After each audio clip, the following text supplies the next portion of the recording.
பதறாத வாழ்வும் சிதறாத மனசும் பரிசாக தேவன் அருள்வார். பதறாத வாழ்வும் சிதறாத மனமும் பரிசாக தேவன் அருள்வார். ஆனந்த துதி ஒலி கேட்கும், ஆடல் பாடல் சத்தமும் தோணிக்கும்.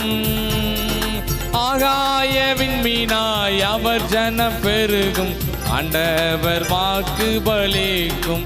ஆகாய விண்மீனாய் அவர் ஜனம் பெருகும், ஆண்டவர் வாக்கு பலிக்கும். அல்லேலூயா. சீக்கிரம் ஒரு எழுப்புதல் வரப்போகுது. ஆமென், ஆமென். ஜனங்களுக்கு இருக்க சிறை வாழ்க்கையெல்லாம் கர்த்தர் மாற்றி நல்ல ஒரு வாழ்க்கை, ஒரு எழுப்புதலான ஒரு சூழ்நிலையை ஆண்டு தருவார். இழந்து போன எல்லா விசுவாச ஆவிகளையும்